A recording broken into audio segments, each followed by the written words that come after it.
Well, good morning, good afternoon, good evening, depending on where you are and what time you're watching this. It's your boy, Celine Driver, me, coming to you with another not walking and talking video. I hope to get back to walking pretty soon because, quite frankly, I need the exercise. Or I am going to turn into a slob, an uber slob. As you know, I've been doing. I'm going to be doing through the course of the 2022 college football season. What did we learn about the Gators? Videos for my walking or not walking and talking videos. This is video week 3. Going to go over what happened in the Gators. I almost hesitate to call it a victory because it doesn't feel like a victory to me. It feels more like USF lost the game. I just realized I didn't move my microphone. It doesn't feel like the Gators won so much as USF lost. It took a bad snap on I guess it was a second down or a third down. I think it was a second down play when they were well within field goal range. And then wasting the third down, moving the ball into the middle of the field. And then another bad snap on the field goal attempt that would have tied the game and sent the game into overtime. Where given how the Gators were playing on offense, I think USF might have won the game. Which pains me to say because USF is little brother to Florida and Florida State and Miami in this state. And they damn near beat Florida in their own house. But, a win's a win. So the Gators are now 2-1. Heading into their first road game of the year this coming Saturday at Tennessee in Knoxville. I'm going to go on. I'll just get it out of the way right now. The Gators are not winning the game in Knoxville. Shout out to my friend BVD, the Big Vol Daddy. He's finally going to get some good news regarding one of the Tennessee Big Three rivals, Florida, Georgia, Alabama. Combined, I think Tennessee is like 3 in 10,000 in the past few years. Florida's going to lose that game. There's no way Florida, playing the way they are now, can beat Tennessee playing the way they are now. Now, Tennessee has their issues, but I don't think it's anything that they have to worry about facing the Florida Gators in Tennessee. And shout out to my friend Uncle Lou. Uncle Lou has super fan characters that he does every once in a while. One of them was a gentleman named General Voltard. General Voltard was killed off a few years ago when Tennessee lost back-to-back games to I think one was a Division I AA team, and then I think the other one was BYU. And General Voltard died as a result of the embarrassment. Not to be resurrected unless Tennessee beat one of their rivals. Well, the first of the Big Three rivals is Florida this year. So I hope Uncle Lou has developed a resurrection video. I don't know, call in a Catholic priest, do an exorcism, some shit like that. But General Voltard will be seen immediately following the Florida-Tennessee game. So get that out of the way. So Florida, South Florida game. Have my not copious notes. The line on the game was Florida by 24. If you bet the line and took USF, you probably made a killing. Let's see, the breakdown by quarters. It was 7-3 in favor of USF at the end of the first quarter. At the end of the second quarter, Florida had a 21-point explosion and led at the half 24-13. They led after three quarters, 24-21, continuing their third quarter blues. It seems that coming out of the tunnel after the half, Florida doesn't do much. And finally, at the end of the game, Florida won 31-28 after being down 28-24. That pick six certainly helped. Let's see. What do my notes say? Well, first of all, let me go over AR-15, Anthony Richardson. Now, Uncle Lou and others have been clowning Florida fans about, we all thought that after the first week, AR-15, who had a pretty good game at the end of the first week, was a Heisman candidate. Honestly, I'm on several Gator sites on Facebook, and I have several Gator friends I talk to. I'd say 1 or 2 out of 10 thought that Richardson's name should be mentioned in the Heisman. But that's just me, a small sample. But do not lump me in with the Anthony Richardson for Heisman nonsense. That man deserves the Heisman about as much as I do. AR-15 in passing was 10 out of 18, 112 yards, no touchdowns again, 2 interceptions. The man's a turnover machine. The man is 2022 equivalent of Jameis Winston playing for the Tampa Bay Bucks. He had 7 rushes for a grand total of 24 yards. Overall, UF had 217 yards rushing, 112 yards passing. USF had 286 yards rushing, 116 yards passing. So, USF didn't exactly light it up through the air, but they sure as hell ran over our defense. Pretty damn good. I'd say, about 70 yards more rushing for the game than the Gators. So, as I was watching the game, which was the only game I was able to successfully watch this past weekend because I was very distracted for reasons that I've made mention in another video. I tried to pay attention to the Florida game, but again, this was not a good week for my family. I did the best I could. Let's see, what did I write? Crappy first quarter. That goes without saying. We only scored 3 points in our own house. Didn't really play a hell of a lot of defense. A big reason our defense didn't bother playing really well was our defensive captain, or one of our defensive captains or leaders, Vontrell Miller, was not playing. He quarterbacks the defense along with Brian Cox. And him not being in there, I think we started a freshman in his place. That didn't help. We do, however, seem to be a pretty good run blocking team.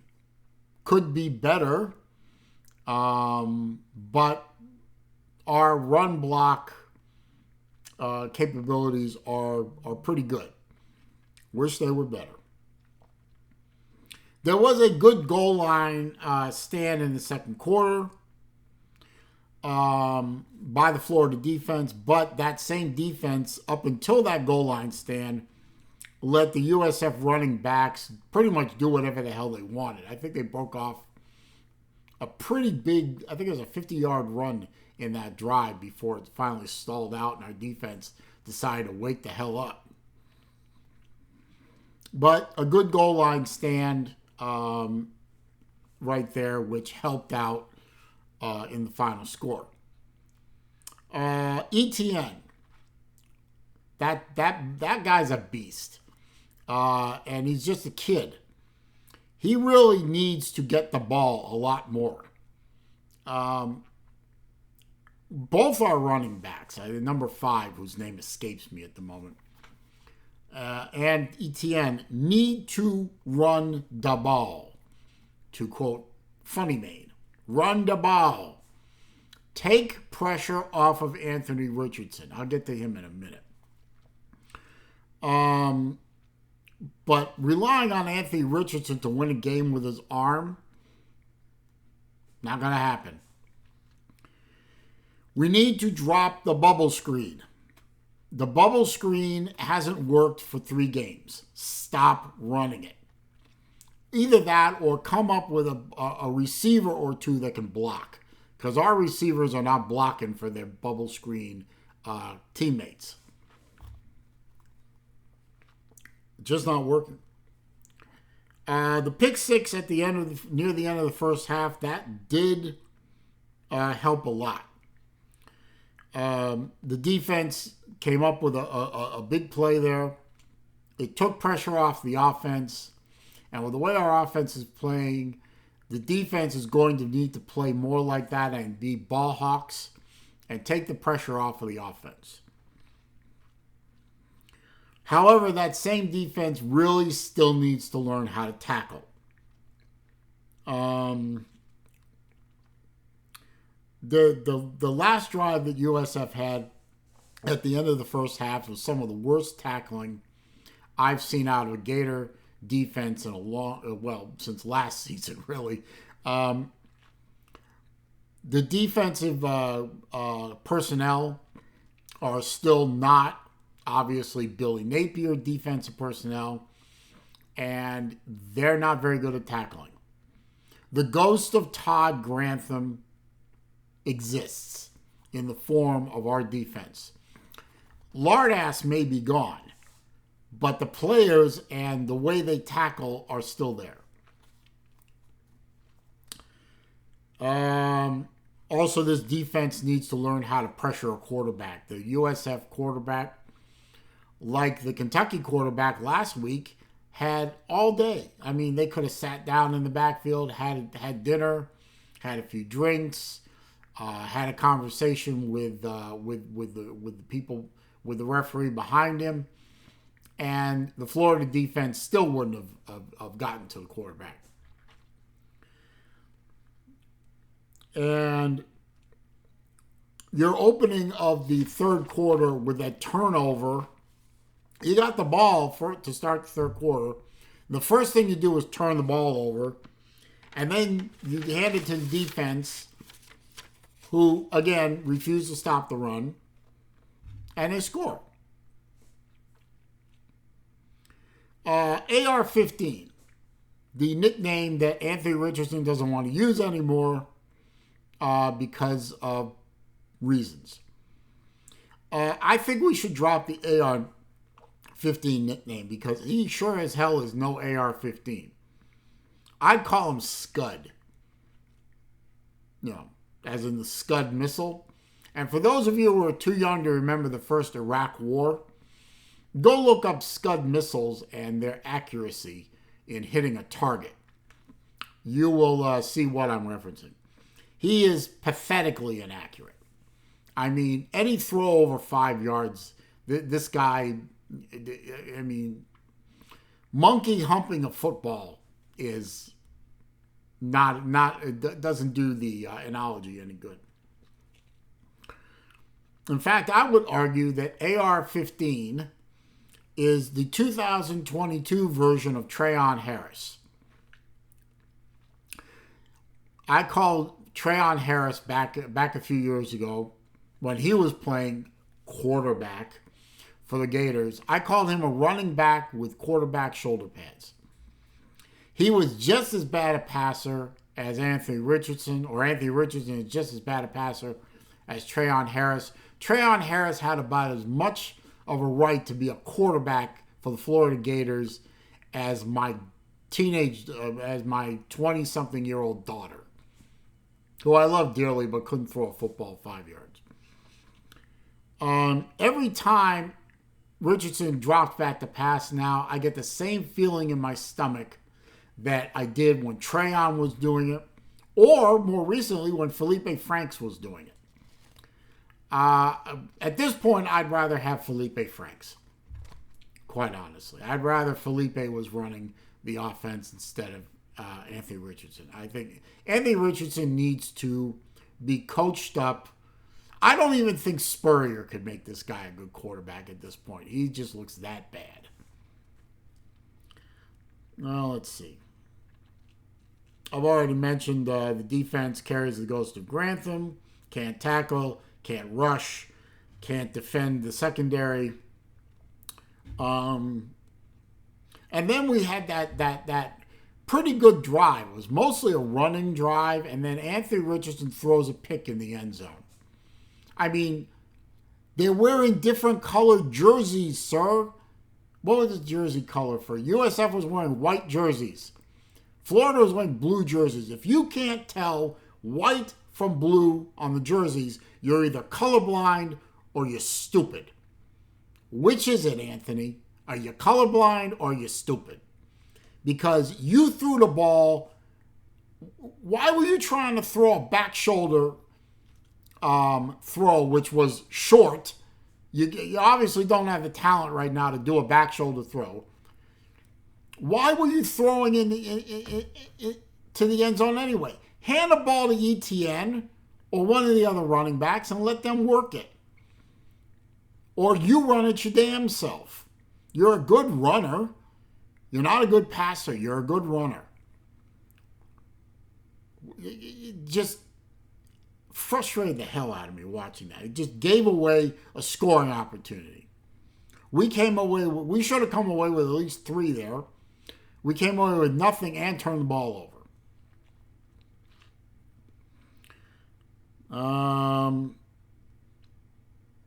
I said. Billy Napier needs to bench AR-15, at least after that play. He won't, though.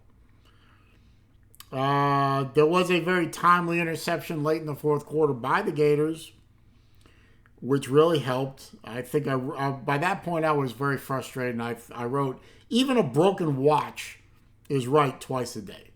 So blind squirrel finds a nut once in a while, that kind of thing. And then we had another drive. AR-15 wasn't passing, and we scored.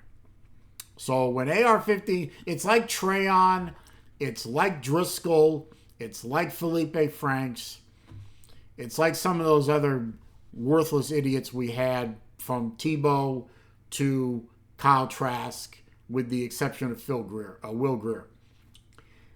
As long as those guys aren't throwing the ball, good things happen to the Florida offense. The minute one of those scrubs drops back to pass, it's over. It's over. Let's see. I rewrote no pressure on the quarterback, no run defense. Gator D sucks. Pretty much. But they were at least good enough to shut USF down when they needed to. And, of course, I already mentioned the key to the win was that bad snap that dropped them. I think they lost 15 yards on that bad snap. And then they wasted third down moving the ball to the correct hash mark for the kicker. And then the field goal attempt had a bad snap as well, and the kicker wobbled a dying quail towards the uprights and never had a chance. We stole this win. We stole it. I mean, put the Gator team in orange and blue prison stripes and lock them up for stealing a win from USF. And good on USF. Congratulations to the Bulls. Last year, we went down to Ray J, where the Bulls play football until they build their own stadium, which is in plans right now. Good on them. We went down there to Ray J last year and blew them out. Beat them pretty bad. This year they came to our house, they came to the swamp, and they came to play. And they were obviously better prepared than last year, and I would argue better prepared than Florida was. This is not the Bayou. Mr. Napier. This is not the Sun Belt. This is the SC fucking C. All right? Things are different here. Things are happening faster. The players are bigger. They're better skilled. Some of your game plan works. Some of it doesn't. You really need to hire an offensive coordinator that's used to the SEC and maybe offload calling the plays to somebody else. You also need to recruit the hell out of the state of Florida. And right now, Florida State is undefeated. We have a loss. Miami has a loss. Their loss is better than our loss. Marginally, I would argue. You're recruiting against big boys now. You played a game against the leftovers in the form of USF, and they almost beat you. Now, that's not your fault. That's Mullen's fault and his staff who didn't recruit. But you better start recruiting, and from what I've seen in recruiting reports, you are. But that's 2023 and beyond. This is the here and now. And if you keep screwing the pooch, some of these commitments are going to fuck off and leave for Florida State, for Miami, for Georgia, for Alabama, for Tennessee, God help us. So you need to step up your game plan. Now, you're losing next week, or this coming week, in Knoxville is not your fault. It's a road game. It's in front of 100,000 plus who have a rabid hate for Florida Gators. And you don't have the Jimmies and Joes to do the X's and O's. So it's not your fault. But the schedule's not getting any easier, sir. So you need to step it up. Your defense needs to wake the hell up, get their heads out of the sand, and start learning to tackle again. In fact, maybe that's what you guys should be concentrating on is fundamentals and basics of tackling. But what do I know? I'm just a guy with a really small YouTube channel that's split down the middle between watches and sports. I don't know anything. I just know what I see, and what I see I don't like. Anyway, I'm going to wrap the video up. It's already run too long, and I have to be elsewhere to help my family out with some very difficult times that are not going to change anytime real soon. But that's the way I see it. That's what I learned week 3. Congratulations on our win. Let's get ready for Tennessee. Let's try and make it respectable. Maybe even win. Unlikely, but at least let's make it a respectable game. So this is your boy, Celine Driver, and I am out.